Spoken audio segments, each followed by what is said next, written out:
Nigga wanna see me fall. Stephen Curry, how I ball. Gosha garments ain't a white three on my body. I'm an icon, man. And my girl about her, I should fuck her in a Benz. Niggas say they run. Salut à tous, c'est W en français, j'espère que vous allez bien aujourd'hui pour la review de WWE du 22 janvier 2017, les 25 ans d'Euro. Mais avant de commencer, comme d'habitude, n'oubliez pas de liker, voilà, ça me ferait vraiment extrêmement plaisir. N'oubliez pas de vous abonner également à la chaîne si vous ne l'avez toujours pas fait et que vous aimez mon contenu. Review d'Euro, review de SmackDown, vidéo sur 2K18, des vidéos exclusives comme des unboxings, des vidéos setup, etc. Tout en rapport avec la WWE. Donc n'hésitez vraiment pas à vous abonner si vous êtes un énorme fan de catch, vous ne serez pas déçus sur cette chaîne. Je tenais également à vous dire que là le layout vous l'avez pas encore. Vous l'avez pas encore le layout, il va apparaître juste après. Mais vous allez pouvoir voir que c'est toujours Roman Reigns sur les layouts, le champion intercontinental. C'est parce que la personne qui me fait mes layouts, donc Mathieu de la chaîne Attitude Catch, n'a pas pu me faire le layout à temps. Du coup voilà, c'est juste ça. Donc si vous voyez que Roman Reigns a le titre à la place du Miz, car oui, le Miz est le nouveau champion intercontinental, ça fait vraiment extrêmement plaisir. Voilà, si vous voyez que c'est Roman Reigns et que c'est pas le Miz, voilà, c'est le Miz. Le Miz est champion intercontinental, c'est juste qu'on a pas eu le temps de changer le layout, etc. Les 25 ans d'Euro, on a eu d'énormes retours. J'aurais pensé qu'on aurait plus de, voilà, comment je veux ça, j'aurais pensé qu'on aurait plus de, comment je peux expliquer, plus de choses en fait, plus de, voilà, plus de, comment je peux dire, plus d'annonces, voilà, d'annonces de retour, d'annonces de participation au Royal Rumble, etc. Non, on n'a pas eu tant de choses que ça. On a eu beaucoup de retours, enfin de retours entre guillemets, de retours de superstars d'il y a très longtemps. Je pense que par exemple Women's comme Trish Stratus, Kelly, Maria ça fait pas longtemps mais bon voilà. On a eu les Bella Twins, donc peut-être un retour de Nikki ou de Brie prochainement, on verra bien ce qui va se passer. Après on a eu les anciens General Manager, Teddy Long, John Laurinaitis, William Regal du côté de la NXT. Voilà, on a eu vraiment plein de shows, c'était vraiment un très bon show. J'ai regardé vite fait les avis sur Twitter avant de faire cette vidéo et honnêtement les avis sont subjectifs. C'est-à-dire que soit les gens n'ont pas aimé le show, soit les gens ont aimé le show. Moi je suis du côté des personnes qui ont aimé le show. Déjà juste l'opener les gars, juste l'opener. Vous avez vu un peu l'opener? Vince McMahon, le patron de la WWE, qui boit une bière avec Stone Cold Steve Austin. Stone Cold Steve Austin après Stone Cold Stunner sur Vince. Déjà juste le show qui commence comme ça, tu te dis il y a un truc. T'imagines un patron vraiment, le mec il se fait comme ça, après il se fait attaquer par son ancien employé, tu sais. Il y a qu'à la WWE où tu vois des trucs comme ça, what the fuck man.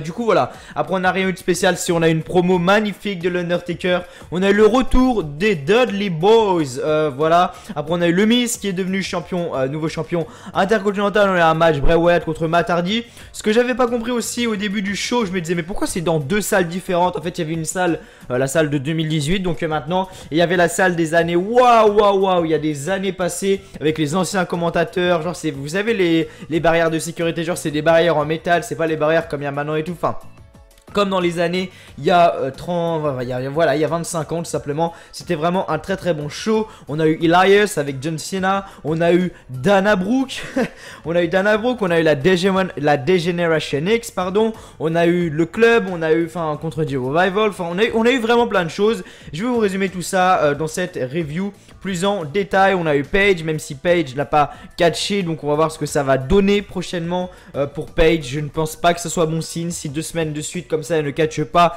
Je pense pas que ça soit bon signe, mais bon, elle est toujours là, voilà. Donc c'est parti, on va rentrer tout de suite dans la review de Raw, donc dans la review du show. Raw, ce soir, était en direct de New York.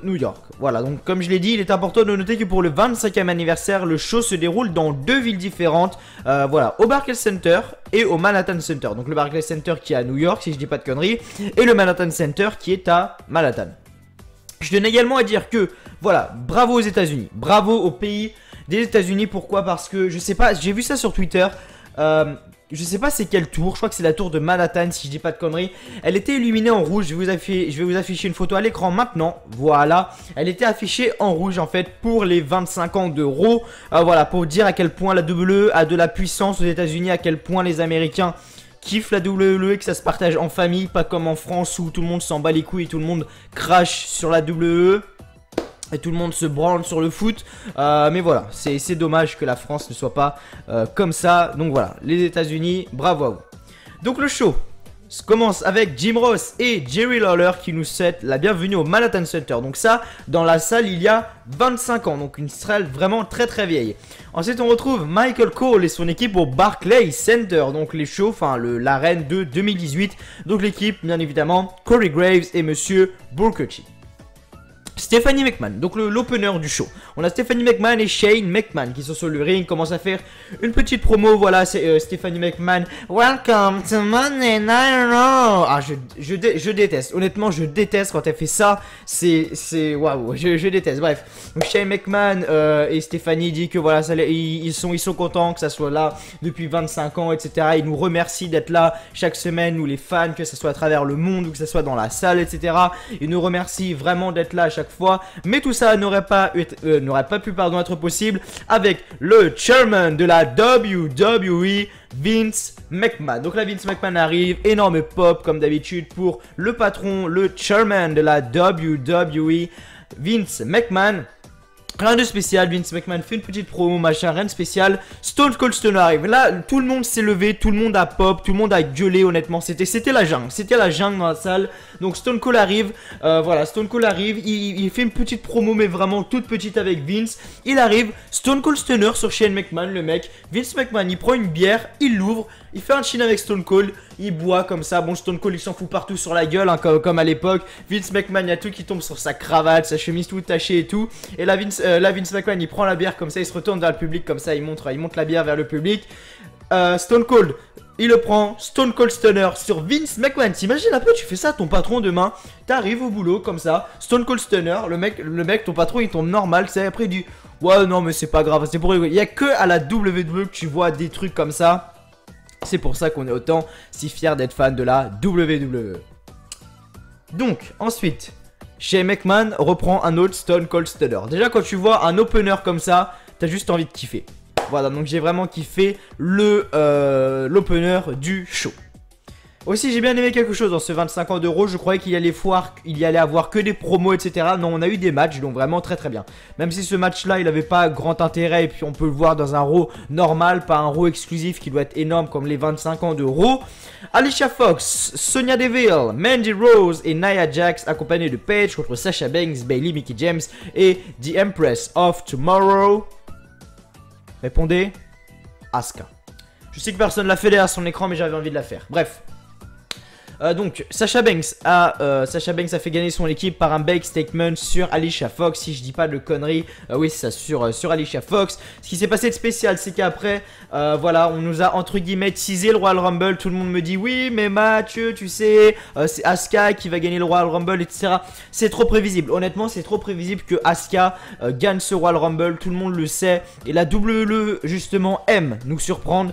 Et donc, sauf pour Roman Reigns bien évidemment, mais on sait bien que la WWE aime nous surprendre en faisant des choses. Voilà, donc pour moi Asuka ne gagnera pas le Royal Rumble. Donc ce qui s'est passé, c'est qu'Asuka a attaqué ses partenaires. Elle a fait passer Sasha Banks, Bayley, etc. à travers, enfin par-dessus plutôt la troisième corde, comme il se devra se passer au Royal Rumble. Le Royal Rumble qui sera donc dans la nuit de dimanche à lundi. Vous aurez bien évidemment la vidéo pronostic samedi soir les gars, samedi 18 h. Soyez au rendez-vous, je compte vraiment sur vous. Lundi, review de la review du Royal Rumble, voilà. Et puis voilà, tout simplement.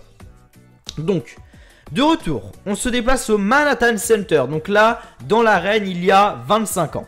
On nous présente une vidéo sur The Undertaker. Et donc, Undertaker arrive. Undertaker qui reçoit des chants magnifiques, voilà. Et donc, Undertaker arrive, tout ça, il fait sa petite entrée au Manhattan Center.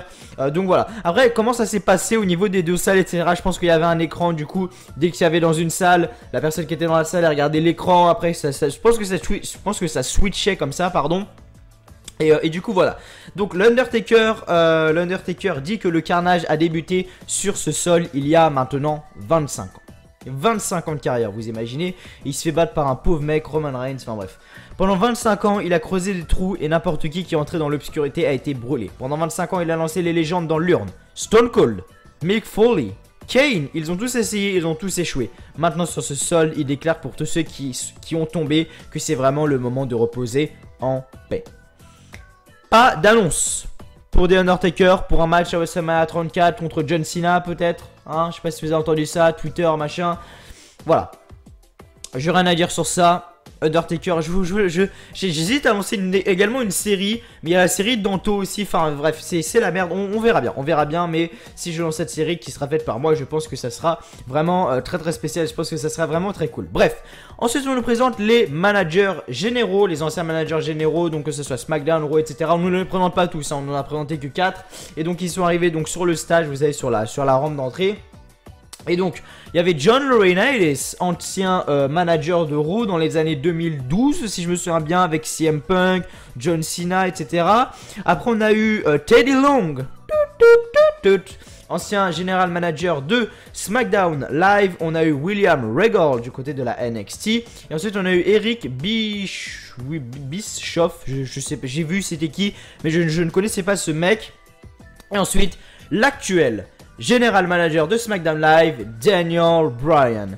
Et donc juste après, donc ils ont fait leur coucou, machin, ouais, coucou au public, super. Et juste avant de rentrer dans les vestiaires, on entend la musique du Miz, le Miz qui regarde Daniel Bryan comme ça parce que le Miz est beaucoup plus grand que Daniel Bryan, il le regarde comme ça. Et donc on nous annonce le match intercontinental contre le Miz, enfin le match intercontinental Roman Reigns contre The Miz maintenant. Donc, comment je pourrais expliquer ça? Ok, ma casquette a touché le micro, je te donne un coup. Non, sérieusement. Comment je peux expliquer ça? Le championnat intercontinental, honnêtement, c'est quelque chose qui enrichit le show. Honnêtement, si on avait que le championnat universel à Raw, on se ferait chier. Parce qu'honnêtement, Brock Lesnar n'est jamais là. On va pas se le cacher. Là, il est là un petit peu pour le Royal Rumble, etc. Mais sinon, il est jamais là, le mec. On se demande même ce qu'il fout là encore. Hein. Et le mec, c'est lui qui est le plus payé alors qu'il est jamais là.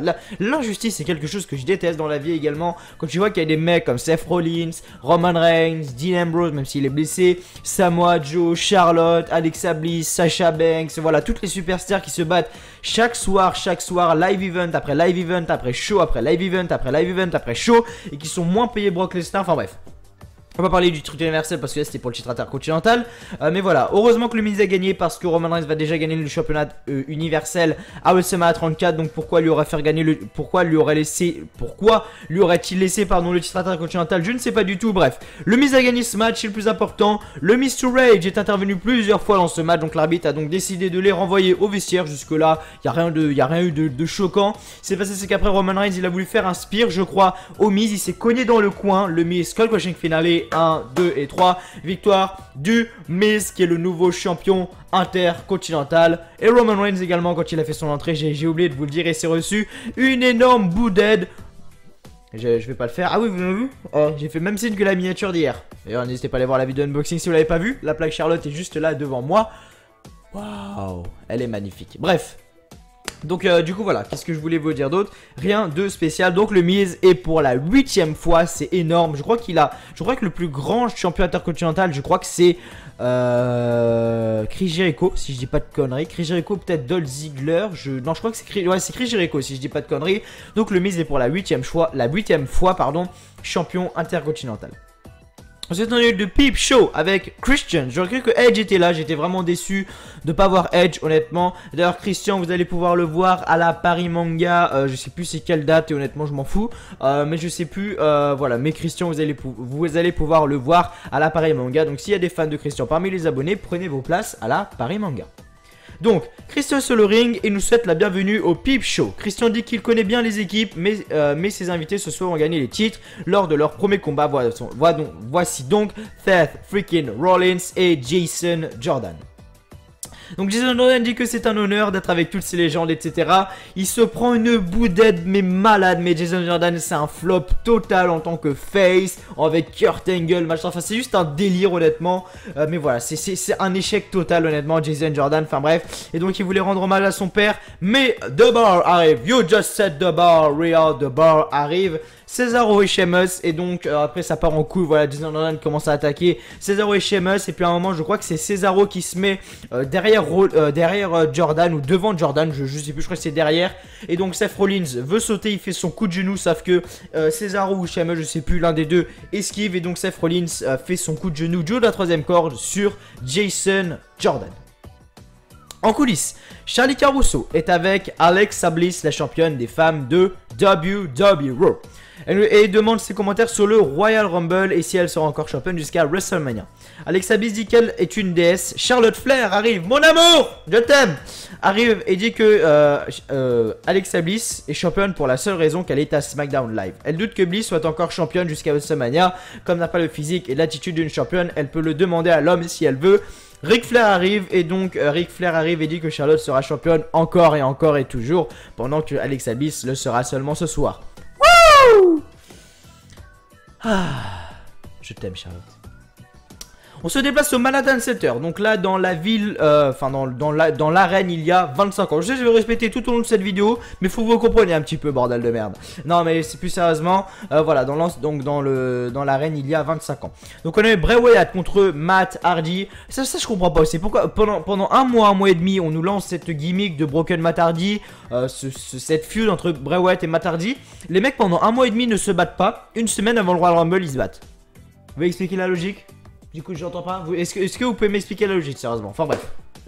Bray Wyatt contre Matt Hardy. Bray Wyatt a gagné par son sister Abigail. Rien de spécial ici. De retour au Barclays Center, les Bella Twins arrivent. Donc on nous présente des Women qui ont marqué la WWE. Je pense que les Bella Twins vont faire leur retour bientôt. Donc on a les Bella Twins. Maryse avec son gros ventre avec son bébé. Liliane Garcia, Tori Wilson, Michelle McCool, Terry Reynolds, Maya Kanellis, Trish Stratus et enfin Kelly Kelly. Je me souvenais plus honnêtement du theme song de Kelly Kelly. Il est vraiment hyper bien. Voilà, il est vraiment hyper bien le theme song de Kelly Kelly. J'aime beaucoup. Et donc il salue la foule, machin. De retour en coulisses, Elias avec sa guitare croise Y2J Chris Jericho. Et Chris Jericho dit que il voit bien les écharpes sur Elias. Est-ce qu'il peut utiliser sa guitare? Elias refuse. Jericho dit que c'est ok. Il a amené sa guitare. Jericho chante et dit qu'il ne veut pas marcher avec Elias. Comme il est idiot, stupide. Et il vient juste de faire la liste. You just made the list. Je te mets sur la liste. Et donc Elias est sur la liste. Si Chris Jericho pouvait revenir avec sa fameuse gimmick de You just made the list, etc. Enfin, c'était une gimmick putain de bien, ça, honnêtement, j'adorais. Je sais pas si on peut appeler ça une gimmick, mais bon, bref, on s'en fout. Mais voilà. Ensuite, Elias, donc, juste après, donc, sur le ring. Donc voilà, ce qui se passe, c'est que Elias, comme d'habitude, il chante, machin.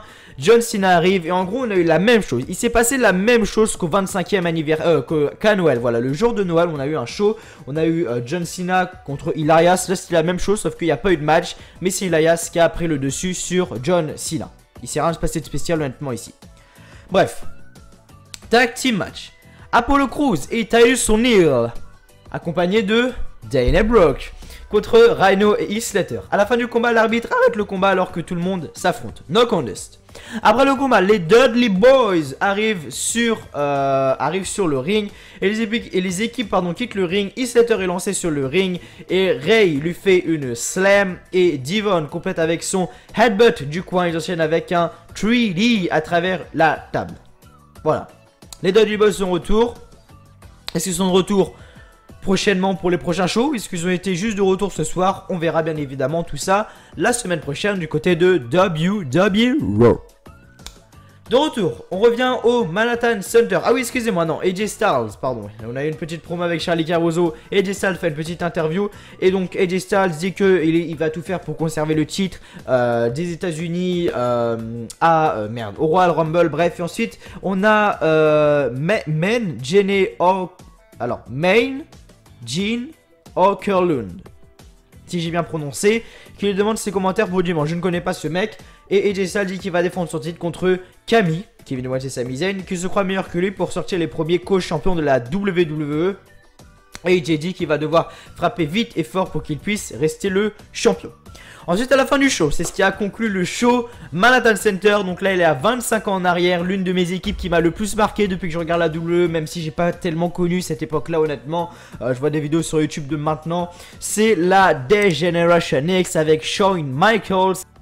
Les gars, désolé, on m'a appelé, voilà, on peut même plus me laisser faire mes vidéos maintenant, faut qu'on m'appelle, voilà, je décroche en vidéo, machin, non, je suis désolé, non, mais voilà, on m'appelle en pleine vidéo, tout va bien, hein, bref, du coup, je disais quoi, je sais même plus ce que je disais d'ailleurs, oui, je devais dire que j'ai pas connu des Generation X, tout ça, Je regarde des vidéos de maintenant, etc. Et c'était une équipe vraiment formidable. Donc, Triple H dit que tout a commencé ici avec nous. C'est la vérité. Il dit qu'on a débuté le feu. On a débuté le feu de la WWE. Et 25 ans plus tard, ils sont ici à cause de nous. New Age Outlaws arrive sur le ring. Road Dogg fait la présentation habituelle et dit qu'ils ne sont pas seuls. Voilà que X-Pac arrive. X-Pac dit que c'est une réunion de la DX, mais on ne peut pas célébrer sans lui. Voilà que Razor Ramon arrive. De retour, Razor Ramon dit que tout le monde sait qu'on ne peut pas avoir une fête sans le méchant. Il a regardé le show aux deux endroits et tout le monde est d'accord que le show est juste too sweet.